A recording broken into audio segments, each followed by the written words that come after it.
ବର୍ଷକୁ ଥରେ ଗାଁ ଲୋକମାନେ ରୁଣ୍ଡ ହୋଇ ବସ୍ ଯୋଗେ ଶ୍ରୀକ୍ଷେତ୍ର ଯାଆନ୍ତି। ମହାପ୍ରଭୁଙ୍କୁ ଦର୍ଶନ କରନ୍ତି। ଅବଢ଼ା ହାଟରେ ଅବଢ଼ା ଖାଇ ଶ୍ରୀକ୍ଷେତ୍ରରୁ ନାନା ଜିନିଷ କିଣି ଘରକୁ ଫେରନ୍ତି। ମାନସ ବାବୁଙ୍କ ସ୍ତ୍ରୀ ଆସି କହୁଥାନ୍ତି, ହେଇଟି କାହିଁ ଅଭିମାନ କରିଛ ତାଙ୍କ ଉପରେ? ଆମେ ଥରେ ଯାଇ ବୁଲି ଆସିଲେ ହୁଅନ୍ତାନି? ସ୍ୱାମୀ ତାଙ୍କର ରାଗ ତମତ ମୋହି କହିଲେ, ନା, ତା ପାଖକୁ ମୁଁ ଯିବିନି। ଯେ ପର୍ଯ୍ୟନ୍ତ ସିଏ ମୋ ମନ କଥା ନ ବୁଝିଛି ସେ ପର୍ଯ୍ୟନ୍ତ ମୁଁ ଯିବିନି।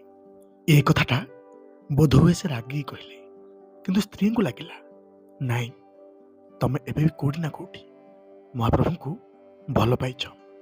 ତା ନ ହୋଇଥିଲେ ତାଙ୍କ ଉପରେ ଏମିତି ଅଭିମାନ କରିଥାନ୍ତ ଆଜ୍ଞା। ଯାହା ବି ହଉ, ସ୍ୱାମୀ ସ୍ତ୍ରୀଙ୍କ ମନରେ କଥା ରହିଲା।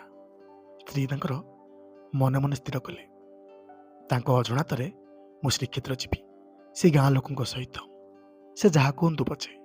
ସତରେ ଭଗବାନଙ୍କୁ ଦେଖିବା ପାଇଁ ଭକ୍ତର ଯେତେବେଳେ ଆଶା ବଢ଼ିଯାଏ, ଭକ୍ତର ଯେତେବେଳେ ସମର୍ପଣ ଭାବ ବଢ଼ିଯାଏ, ତାକୁ ରୋକିବ ବା କିଏ? ଯାହା ବି ହଉ, ସ୍ୱାମୀଙ୍କର ଅଜଣାତରେ ସ୍ତ୍ରୀ ତାଙ୍କର ସେଇ ଗାଁ ଲୋକଙ୍କ ସହିତ ଶ୍ରୀକ୍ଷେତ୍ର ଚାଲି ଆସିଲେ। ଆଉ ଆସିଲା ବେଳେ ଠାକୁରଙ୍କୁ ହାତ ଯୋଡ଼ି ଦେଇ କହିଲେ, ଶାନ୍ତେ, ସିଏ ତମକୁ ଲାଗିଲେ। ଜାଣିଛି ଯେତେବେଳେ ତୁମ ପାଖରୁ ଫେରିବି ନାନା କଥା ମୋତେ ଶୁଣିବାକୁ ପଡ଼ିବ, ସହିଯିବି ସବୁ, କିନ୍ତୁ ସିଏ ତୁମକୁ ଲାଗିଲେ। ଆସିବା ପର୍ଯ୍ୟନ୍ତ ସେ ଯେମିତି କିଛି ବି ନ କରିଥାନ୍ତୁ। ଏତକ କହି ସ୍ତ୍ରୀ ତ ଚାଲି ଆସିଲେ, କିନ୍ତୁ ସ୍ୱାମୀ ତାଙ୍କର ସେଦିନ ରାତିରେ ଆଉ ଶୋଇନଥାନ୍ତି। କାହିଁକି କେଜାଣି ସ୍ତ୍ରୀଙ୍କ ମୁହଁରୁ ସେଦିନ ଠାକୁରଙ୍କ କଥା ଶୁଣିଲା ପରେ ତାଙ୍କର ପୁରୁଣା କଥା ସବୁ ମନେ ପଡ଼ିଗଲା। ଆଖିରେ ନାଚି ଉଠିଲା ସେଇ 22 ଇଞ୍ଚିଆ ସାଇକେଲ, ଆଉ ପଛରେ କୁନା। ଦୀର୍ଘ ଅନେକ ବର୍ଷ ତଳେ କୁନାକୁ ଧରି ଶ୍ରୀକ୍ଷେତ୍ର ଯାଆନ୍ତି। ପଛରେ ବସିଥାଏ, ହାତରେ ଠାକୁରଙ୍କର ମୂର୍ତ୍ତିଟିଏ ଧରିଥାଏ। ବାପା ବାପା କହି କେତେ ପାଟି କରେ, ଆଉ ଗଲାବେଳେ କୁହେ, ବାପା, ଠାକୁରଙ୍କୁ ଦେଖିବି, ତୁମ କାନ୍ଧରେ ବସି। ହଁ, ମାନସ ବାବୁ ବି ଭାରି ଭଲ ପାଆନ୍ତି ଠାକୁରଙ୍କୁ। କୋଟି ଓଡ଼ିଆର ମୌଡ଼ମଣିକୁ ଦେଖାଇ ଦେଇ ଆଙ୍ଗୁଠି କରି କୁହନ୍ତି, ଦେଖୁଛୁ ତ, କାଳିଆ ଶାନ୍ତ, ସିଏ ମୋର ବାପା। ପୁଅ ତାଙ୍କର ଭାରି ଖୁସି ହେଇଯାଏ। ହେଲେ କାହିଁକି କେଜାଣି ଅଜଣା ରୋଗଟିଏ ହେଲା, ଦୈବ ଛଡ଼େଇ ନେଲା କୁନାକୁ। ସେଦିନ କେତେ ନେହୁରା କଲେ, ମୁଣ୍ଡ ବାଡ଼େଇ କେତେ କାନ୍ଦିଛନ୍ତି। ଡାକ୍ତରଖାନା ଧାଁ ଧପଡ଼ କଲେ, କିଛି ବି ଲାଭ ହେଲାନି। ଶେଷରେ ସବୁଦିନ ପାଇଁ ଛାଡ଼ି ଆରପାରିକି ଚାଲିଗଲା। ସେଇଦିନଠାରୁ ବାବୁଙ୍କର କ'ଣ ହେଇଛି ଯେ ଠାକୁରଙ୍କ ଉପରେ ମନ ମାରି ବସିଛନ୍ତି। କିନ୍ତୁ ସେଦିନ ରାତିରେ ଠାକୁରଙ୍କର ସେ କଳା ମୁହଁଟା ଆଖି ଆଗରେ ଝଲସି ଉଠିଲା। ଅହେତୁକ ଭଲ ପାଇବା ବଢ଼ିଗଲା, ନିଜର ସମର୍ପଣ ଭାବ ବି। ମନରେ ବଡ଼ ପ୍ରଶ୍ନଟିଏ ଆସିଲା, ଜନ୍ମ ଦେଇଥିବା ମା ତ ତାହା ଭୁଲି ସାରିଲେଣି, ଆଉ ମହାପ୍ରଭୁ କାଳିଆ ଶାନ୍ତକୁ ନିଜର ପୁତ୍ର ରୂପେ ମାନି ସାରିଲାଣି। ମୁଁ ତ ବାପା, ସହିପାରିବିନି ସତ, ହେଲେ କାଳିଆ ଶାନ୍ତଙ୍କୁ ଅଭିମାନ କରିବି କିଆ? ଏଇ କଥା ମନରେ ଭାବି ମନେ ମନେ ସ୍ଥିର କଲେ, ଶାନ୍ତେ, ସେଇ ସାଇକେଲ ନେଇକି ଯିବି ଯେଉଁ ସାଇକେଲ ପଛରେ କୁନା ବସିକି ଯାଏ। ସାହା ହେବ ଟିକେ ଶାନ୍ତେ, କଥା ଦେଉଛି, ସେମାନଙ୍କ ସହିତ ମୁଁ ବି ଶ୍ରୀକ୍ଷେତ୍ର ବୁଲିବି। ବଡ଼ ଅଜବ ଲାଗିଲା କଥାଟା। ସେମାନେ ବସ୍ରେ ଚାଲିଗଲେ, ଆଉ ମୁଁ ଏଇ 22 ଇଞ୍ଚିଆ ସାଇକେଲରେ ଶ୍ରୀକ୍ଷେତ୍ରରେ କ'ଣ ପହଞ୍ଚି ପାରିବି? ହଁ, ମନରେ କେତେ କ'ଣ ପ୍ରଶ୍ନ ଆସିଲା। ତଥାପି ସବୁ ପ୍ରଶ୍ନର ଉତ୍ତର ସେଇ ମହାପ୍ରଭୁ କାଳିଆ ଶାନ୍ତ ଥିଲେ। ମନ ଭିତରେ କେହି ଜଣେ କହୁଥାଏ, ମୁଁ ତ ସାଙ୍ଗରେ ଅଛି, ମୁଁ ତ ପାଖରେ ଅଛି, କିଛି ହବନି, ଆଗକୁ ଚାଲ। ଆଉ ଡେରି ନ କରି ସଙ୍ଗେ ସଙ୍ଗେ ସାଇକେଲଟାକୁ ବୁଝି ବାହାରି ପଡ଼ିଲେ ଶ୍ରୀକ୍ଷେତ୍ର। ଲୋକମାନେ ବଡ଼ ଆଶ୍ଚର୍ଯ୍ୟ ହେଉଥାନ୍ତି, ପାଗଳ ଲୋକଟାଏ ବୋଧେ। ସ୍ତ୍ରୀ ଏତେ ପାଟି କରି କହିଲା, ଗାଁ ଲୋକମାନେ କେତେ ଡାକିଲେ, ତଥାପି ଗଲାନି। ହେଲେ ଏବେ କ'ଣ ହେଲା? କିଏ ତାକୁ କହିଲା? ରାତିର ଏମିତି କିଟମିଟ ଅନ୍ଧାର ଭିତରେ ସାଇକେଲଟା ବାଟ କାଟି ଚାଲିଥାଏ କ୍ରିଙ୍ଗ କ୍ରିଙ୍ଗ କରିକି, ଆଉ ଲୋକମାନେ କବାଟ ଫାଙ୍କରେ ହିଁ ହାତ ଯୋଡ଼ି ଦେଇ କହୁଥାନ୍ତି, ମହାପ୍ରଭୁ, ଆପଣଙ୍କ ଭକ୍ତକୁ ଆପଣ ହିଁ ସାହା ହେବେ। ସତରେ ଭଗବାନଙ୍କୁ ଦେଖିବା ପାଇଁ ଭକ୍ତର ଯେତେବେଳେ ଆଶା ବଢ଼ିଯାଏ, ଯେତେବେଳେ ମହାପ୍ରଭୁଙ୍କଠାରେ ସମର୍ପଣ ଭାବ ଆସିଯାଏ, ତା ପାଇଁ ଏ ରାତିର ଅନ୍ଧକାର ଯେ କ'ଣ କରିବ। ତଥାପି ବାଟରେ ଗଲାବେଳେ କୁନା କଥା ମନେ ପକାଇ ଭାରି କାନ୍ଦ ଲାଗିଲା ସେଦିନ।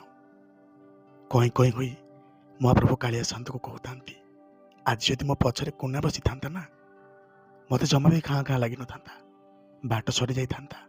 ବାପ ପୁଅ ଆମେ କଥାବାର୍ତ୍ତା ହେଇଯାଉଥାନ୍ତେ। ହଠାତ୍ ଏହି ସମୟ ଭିତରେ ତାଙ୍କ କାନ୍ଧକୁ ଭେଦ କରି କେହି ଜଣେ ଛୋଟ ପିଲାର କାନ୍ଦ ଶୁଭିଲା। ସେ ସାଇକେଲ ରଖି ଦେଖନ୍ତି ତ ରାସ୍ତା କଡ଼ରେ ଛୋଟ ପିଲାଟିଏ ହାତରେ ଠାକୁରଙ୍କ ମୂର୍ତ୍ତିଟିଏ ଧରିଛି, କଇଁ କଇଁ ହୋଇ କାନ୍ଦୁଛି। ପଚାରୁଥାନ୍ତି, କିରେ କାହା ପିଲା, ଏତେ ରାତିରେ ଯିବୁ କୁଆଡ଼େ? ପିଲାଟା କିଛି ବି କହିପାରୁନଥାଏ। ହାତ ଦେଖାଇ ଦେଇ କହିଲା, ମୁଁ ପୁରୀ ଯିବି, ମୋ ବାପା ବୋଉ ଆଗରେ ପଳେଇଛନ୍ତି, ମୋତେ ଟିକେ ନେଇ ଛାଡ଼ିଦେବ? ଏଣିକି ବାବୁ ବି କହି ପକାଇଲେ, କିଛି କଥା ନାହିଁ, ମୋ ପଛରେ ବସ୍, ମୁଁ ବି ଶ୍ରୀକ୍ଷେତ୍ର ଯିବି, ତୋତେ ନେଇ ସେଇଠି ଛାଡ଼ିଦେବି। ଆଚ୍ଛା, ତୋ ବାପା ବୋଉଙ୍କୁ ଚିହ୍ନି ପାରିବୁ? ହଁ, ମୋତେ ଆଗ ସେଠି ନେଇ ଛାଡ଼ିଦିଅ, ମୁଁ ସମସ୍ତଙ୍କୁ ଚିହ୍ନିଦେବି। ଏଣିକି ପିଲାଟା ବାବୁଙ୍କ ପଛରେ ବସି ଆସିଲା। କିଛି ବାଟ ଆସିଲା ପରେ ପୁଣି କହୁଥାଏ, ମୋତେ ଗୋଟିଏ ଗପ କହିଲେ ହୁଅନ୍ତାନି? ବାବୁ ଶୁଣିକି ଆଶ୍ଚର୍ଯ୍ୟ ହେଇଗଲେ। ଆରେ ଅଜଣା ପିଲାଟାଏ ଦେଖା ହେଲା ଏ ବାଟରେ, ପୁଣି ଗପ ଶୁଣିବ କହୁଛି।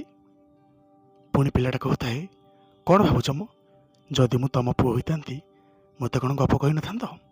ସତରେ କଥାଟା ସେଦିନ ବାବୁଙ୍କୁ ଭାରି ବାଧିଲା। ମନେ ପଡ଼ିଗଲା କୁନା କଥା। କୁନା ବି ଯେତେବେଳେ ସାଇକେଲ ପଛରେ ବସେ ଏଇ ଶ୍ରୀକ୍ଷେତ୍ର ଗଲାବେଳେ ବାବୁଙ୍କୁ ସବୁବେଳେ ଗପ କୁହେ କହିବା ପାଇଁ। ବାବୁ ଆଉ ଡେରି ନକରି ମହାପ୍ରଭୁ କାଳିଆ ସାନ୍ତଙ୍କର ଗପଟିଏ କହିଲେ। ପିଲାଟି ମନ ଖୁସିରେ ସବୁ ଶୁଣୁଥାଏ, ମଝିରେ ମଝିରେ ହୁଁ କହୁଥାଏ। ଭାରି ଆନନ୍ଦ ଲାଗିଲା, ଜଣା ବି ପଡ଼ିଲାନି। ସେତେବେଳକୁ ବାବୁ ଆସି ଶ୍ରୀକ୍ଷେତ୍ରରେ ପହଞ୍ଚି ଯାଇଥିଲେ। ରାତି ପାହାନ୍ତା ହେଉଥାଏ। ଏପଟେ ଗାଁ ଲୋକମାନେ ଆଉ ତାଙ୍କ ସ୍ତ୍ରୀ ବି ଭକ୍ତମାନଙ୍କ ଧାଡ଼ିରେ ଠିଆ ହୋଇଥାନ୍ତି। ବାବୁ ବି ପହଞ୍ଚିଗଲେ। ତାଙ୍କ ସ୍ତ୍ରୀ ଯେତେବେଳେ ଦେଖନ୍ତି ସେ ବି ଆଶ୍ଚର୍ଯ୍ୟ ହେଇଗଲେ। ଆରେ ତମେ କେମିତି ଆସିଲ? ପୁଣି ଏତେ ବାଟରୁ? ହସି ଦେଇ କହୁଥାନ୍ତି, କୋଉଥିରେ ଆସିବି, ସାଇକେଲରେ। ହେଲେ ରାତି ଅଧରେ ଡର ଲାଗିଲାନି? ନା ମ, ଡର ଲାଗିଲାନି। ପଛରେ କାହ୍ନା ବସିଥିଲା। କାହ୍ନା, ସେ ପୁଣି କିଏ? ଏଇ ଟିକେ ପୂର୍ବରୁ ମୋ ହାତ ଛାଡ଼ିଲା। ସେ କହିଲା, ଆମେ ଯେତେବେଳେ ଅରୁଣସ୍ତମ୍ଭ ପଛରେ ରହି ପତିତ ପାବନଙ୍କ ପାଖକୁ ଯିବା, ସେଇଠି ପଚାରିଲେ ସେ ତାର ଠିକଣା କହିଦେବେ। ହେଲେ କିଏ ସେ ପିଲା? ଆଉ କିଛି ମୋତେ ପଚାରୁନି। ଭାରି ଭଲ ପିଲାଟି, ତା ସହିତ କଥାବାର୍ତ୍ତା ହୋଇ ରାତି କଟିଛି ମୋର। ତାକୁ ବି ଆଉଥରେ ଦେଖିବା ପାଇଁ ନା ଭାରି ଇଚ୍ଛା ହେଉଛି। ତମେ ଆଗେ ଚାଲ, ଆମେ ଆଗେ ମହାପ୍ରଭୁଙ୍କୁ ଦର୍ଶନ ସାରିବା, ତାପରେ ଯୋଉ କଥା। ଏତକ କହି ଭକ୍ତମାନଙ୍କ ମେଳରେ ସମସ୍ତେ ଯାଇ ପହଞ୍ଚିଲେ ସିଂହଦ୍ୱାର ଆଗରେ। ସମସ୍ତେ ତ 22 ପାହାଚ ଦେଇ ମହାପ୍ରଭୁଙ୍କୁ ଦର୍ଶନ କରିବାକୁ ଚାଲିଗଲେ। ହେଲେ ବାବୁ ଅଟକି ଗଲେ ପତିତ ପାବନଙ୍କ ପାଖରେ। ଯେତେବେଳେ ପଣ୍ଡା ପଢ଼ିଆରୀମାନଙ୍କୁ ପଚାରନ୍ତି, ସମସ୍ତେ ହାତ ଯୋଡ଼ି ଦେଇ କୁହନ୍ତି, କିରେ ଜାଣିପାରିଲୁନି? ସାଇକେଲ ଆଣି ଆସିଲୁ, ପଛରେ ସେ ମନୁଆ ଠାକୁରଙ୍କୁ ବସେଇଲୁ, ବଡ଼ଦାଣ୍ଡ ସାରା ବୁଲିଲୁ, ଅଥଚ ଠାକୁରଙ୍କୁ ଚିହ୍ନି ପାରିଲୁନି? ହଁ, ହାତ ଯୋଡ଼ି ଦେଇ ସେଇଠି ଠାକି ଦେଇଥିଲେ ମାନସ ବାବୁ ସେଦିନ। ଆଜି ବି ଯେବେ ତାଙ୍କର ମନେ ପଡ଼ିଯାଏ ଏ କଥା, ଆଖିରୁ ଠକ୍ ଠକ୍ ଲୁହ ଚଢ଼ିଯାଏ। ସାନ୍ତେ ମୋ ପୁଅ କୁନା ହୋଇକି ଆସିଲେ, ଆଉ ନିଜ ନାଁ ବି କାହ୍ନା କହିଲେ। ହଁ ଆଜ୍ଞା, ଭକ୍ତଟି ଯେତେବେଳେ ଭଗବାନଙ୍କୁ ପାଇବା ପାଇଁ ଆଶା ରଖେ, ଭଗବାନ ନା କୌଣସି ରୂପରେ ଆସି ତାକୁ ଦର୍ଶନ ଦିଅନ୍ତି। ହୁଏତ ସେ ଜାଣିପାରେ, ନ ଜାଣି ବି ପାରେ। ନମସ୍କାର। ଛୋଟ ଭିଡ଼ିଓଟି ଯଦି ଆପଣମାନଙ୍କୁ ଭଲ ଲାଗିଥାଏ ଜଣାଇବେ ନିଶ୍ଚୟ। ମହାପ୍ରଭୁଙ୍କ କୃପାରୁ ସମସ୍ତେ ଭଲରେ ଥାନ୍ତୁ, ସମସ୍ତେ ଖୁସିରେ ଥାନ୍ତୁ।